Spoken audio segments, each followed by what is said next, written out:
ஹாய்ங்க எல்லாத்துக்கும் வணக்கம். இன்றைக்கி டே 39ஓட டயட் சார்ட் பார்க்கலாங்க.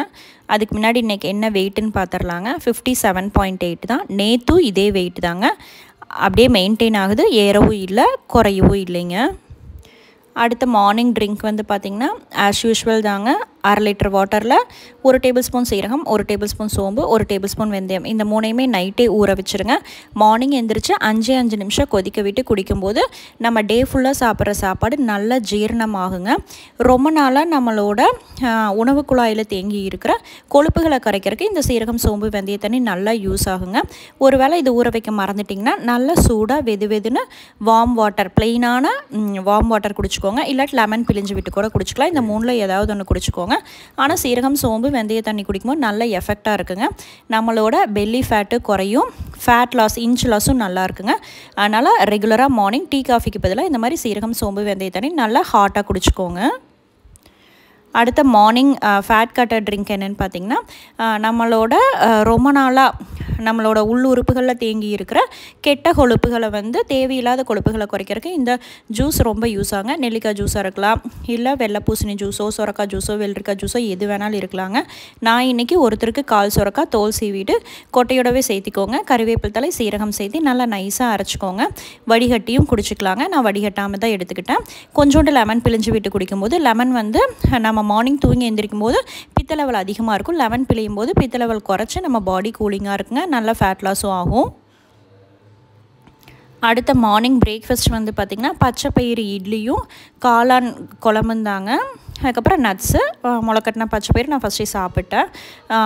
காளான் குழம்புக்கு வந்து பார்த்திங்கன்னா நான் ஒரு 20 சின்ன வெங்காயம், 1 டேபிள் ஸ்பூன் எண்ணெய் விட்டு 20 சின்ன வெங்காயம் சேர்த்திட்டு 1/2 டேபிள் ஸ்பூன் சீரகம், 1/2 டேபிள் ஸ்பூன் மிளகு சேர்த்திக்கோங்க.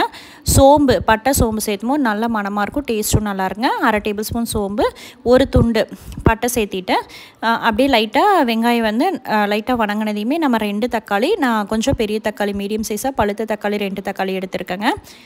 வெங்காயம் தக்காளி எல்லாம் வணங்குறதுக்கு கொஞ்சோண்டு உப்பு சேர்த்துட்டிங்கன்னா நம்ம எண்ணெய் கம்மியாக விட்டுருக்கும் போது உப்பு சேர்த்தும் போது டக்குன்னு தக்காளி வணங்கிடுங்க.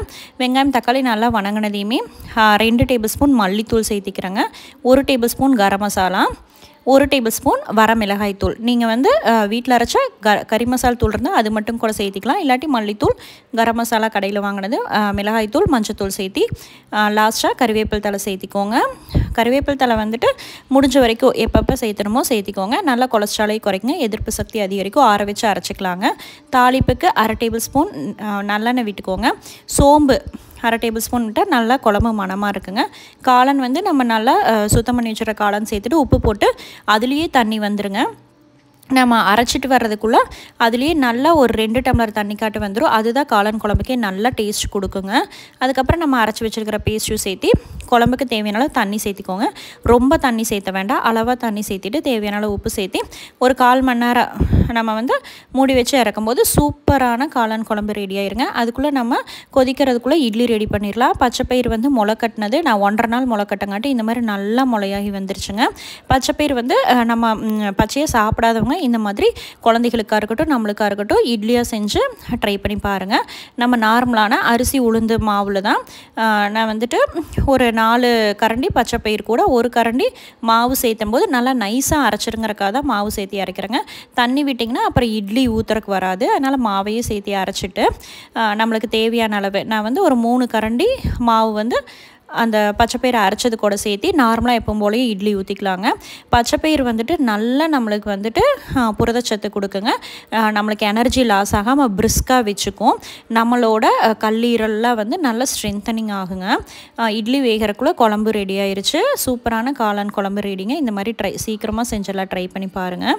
அதுக்கப்புறம் இட்லி வந்துட்டு 5 நிமிஷம் வெந்ததையுமே நம்ம வந்து தண்ணி தெளித்து விட்டு எடுக்கும்போது ஒட்டாமல் வருங்க. இந்த மாதிரி இட்லி வந்துட்டு சுகர் பேஷண்ட்ஸாக இருக்கட்டும், கொலஸ்ட்ரால் பேஷண்ட்ஸு எல்லாருமே எடுத்துக்கலாங்க. பச்சைப்பயிறு வந்துட்டு முளைக்கட்டின பச்சைப்பயிரில் வந்து அதிகமான நார்ச்சத்து இருக்கும், புரதச்சத்து இருக்குங்க. இந்த மாதிரி நம்ம வந்து பேபிஸ்க்காக இருக்கட்டும், அடல்ட்டுக்கு எல்லாத்துக்குமே இந்த மாதிரி பச்சைப்பயிறு இட்லி ட்ரை பண்ணி பாருங்கள். நான் வந்து 3 இட்லியும் குழம்பு நட்ஸும் தான் எடுத்துக்கிட்டேங்க. இந்த மாதிரி ஒரு ஹெல்த்தியான பிரேக்ஃபாஸ்ட்டை எடுத்துக்கோங்க வெயிட் லாஸில். அடுத்த மிட் மார்னிங் ஸ்நாக்ஸுக்கு வந்து பார்த்திங்கன்னா கரும்பு சாறு தாங்க, கரும்பு ஜூஸ் தான், கடையில் வாங்கிட்டு வந்த கரும்பு ஜூஸ் தான், இஞ்சி லெமன் எல்லாம் சேர்த்து எடுத்துக்கலாங்க. இது வந்து கரும்பு ஜூஸ் வந்து நம்மளோட பித்தத்தை குறைக்கிறதுக்கு நல்லா யூஸ் ஆகுங்க. நீங்கள் வந்து 2 நாளைக்கு ஒருக்கா கூட 1 டம்ளர் எடுத்துக்கலாம். பித்த லெவல் அதிகமாக இருக்கிறவங்க வந்துட்டு கரும்பு ஜூஸ் தாராளமாக எடுத்துக்கலாங்க.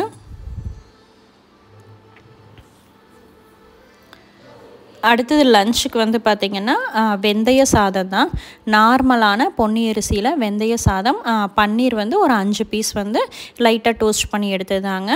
வெந்தய சாதத்துக்கு வந்துட்டு ஃபஸ்ட்டே வெந்தயம் வந்து நான் 4 டேபிள் ஸ்பூன் ஊற வச்சுட்டேங்க. தாளிப்புக்கு வந்து நல்லெண்ணெய் விட்டு 1/2 டேபிள் ஸ்பூன் சோம்பு, காரத்துக்கு 2 வரமிளகாய், கறிவேப்பிலை தழை சேர்த்திக்கோங்க. அதுக்கப்புறம் சின்ன வெங்காயம் கட் பண்ணது ஒரு 10 சின்ன வெங்காயம் சேர்க்கும் போது டேஸ்ட் நல்லாயிருங்க. 2 தக்காளி சேர்த்துட்டு தக்காளி வணங்குறக்குள்ளே நம்ம இஞ்சி பூண்டு பேஸ்ட் ரெடி பண்ணிக்கலாங்க. பூண்டு வந்து ஒரு 10 பல் பூண்டு, இஞ்சி ஒரு துண்டு சேர்த்து நல்லா அரைச்சிட்டு வந்து வெங்காயம் தக்காளி வணங்கினதையுமே இஞ்சி பூண்டு சேர்த்துட்டு எல்லாமே நல்லா வணக்கி விட்டுருங்க. அதுக்கப்புறம் ஃபஸ்ட்டே நம்ம எடுத்ததையுமே ஊற வச்சிடணுங்க. ஒரு அரை மணி நேரம் 4 டேபிள் ஸ்பூன் வெந்தயம் சேர்த்துருக்குங்க. தாராளமாக நம்ம 4 டேபிள் ஸ்பூன் வெந்தயம் சேர்த்தலாம், கொஞ்சம் கூட கசக்காதுங்க.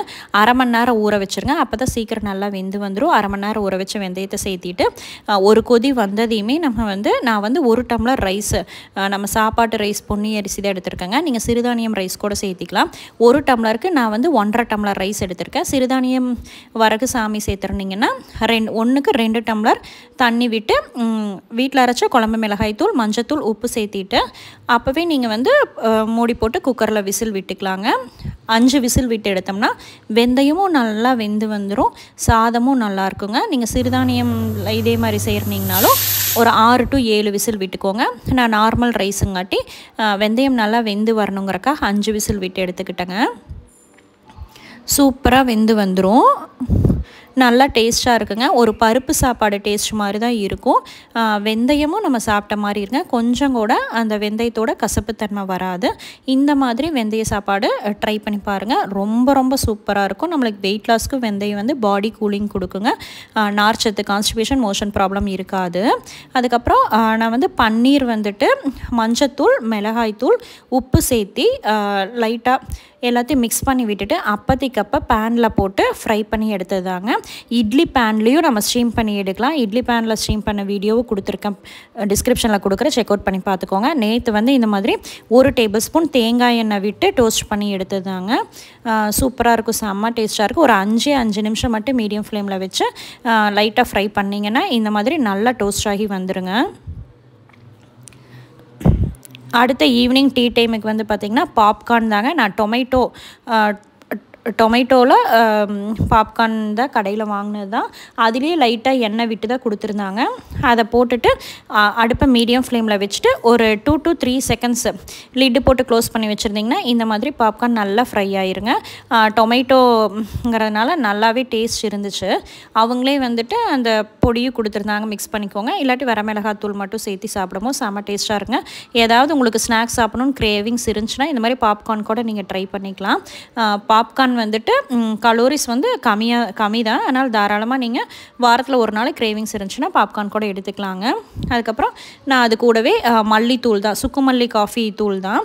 ஃபஸ்ட்டே வந்து சுக்கு, மிளகு, மல்லி எல்லாமே போட்டு அரைச்சி வச்சுருந்த பொடி தான். அந்த மாதிரி அரைச்சி வச்சுக்கிட்டிங்கன்னா வெயிட் லாஸில் வந்துட்டு உங்களுக்கு டீ காஃபி குடிக்கணும்னு கிரேவிங்ஸ் இருந்துச்சுன்னா இந்த மாதிரி சுக்கு மல்லி காஃபி டீ எடுத்துக்கோங்க. சுக்கு வந்துட்டு நல்லா நம்மளோட கொழுப்புகளை குறைக்கிறக்கு உதவுங்க. இந்த சுக்குமல்லி காஃபி வந்துட்டு நம்மளோட ஃபேட் லாஸ்க்கு ரொம்ப ரொம்ப யூஸ் ஆகும். ரெகுலராகவே நீங்கள் ஒரு நேரம் சுக்குமல்லி காஃபி எடுத்துக்கலாம். அடுத்தது வந்து டின்னருக்கு வந்து பார்த்திங்கன்னா நான் பைனாப்பிள் மட்டும்தான் எடுத்துக்கிட்டேங்க. காலையில் மத்தியானம் 2 நேரம் குக்கிங் ஃபுட்டுங்கிறனால கண்டிப்பாக நைட்டுக்கு வந்துட்டு அன்குக்கிங் ஃபுட்டு, ஃப்ரூட்ஸோ சாலடோ சூப்போ இந்த மாதிரி எடுத்துக்கோங்க. பைனாப்பிள் கலோரிஸ் கம்மிங்க, நல்ல ஃபேட் லாஸும் இருக்கும். அடுத்தது லாஸ்ட்டாக நம்ம எப்பவும் போல தாங்க நம்மளோட ஃபேட் லாஸ் ட்ரிங்க் தான்.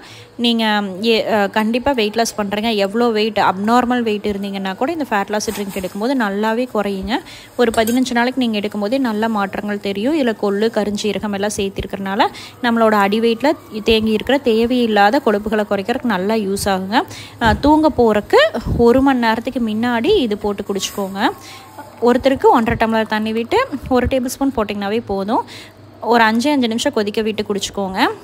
இது வந்து ரொம்பலாம் கசக்காதுங்க. எல்லாமே ஈக்குவல் குவான்டிட்டியில் எடுத்துருக்கறனால கொஞ்சம் கூட கசக்காது. நல்லா சூடாக வெதுன்னு குடிக்கும்போது தான் நம்மளோட உள்ளுறுப்புகளில் இருக்கிற பேட் கொலஸ்ட்ரால் எல்லாமே குறைக்குங்க. தேங்க்ஸ் ஃபார் வாட்சிங். Bye by.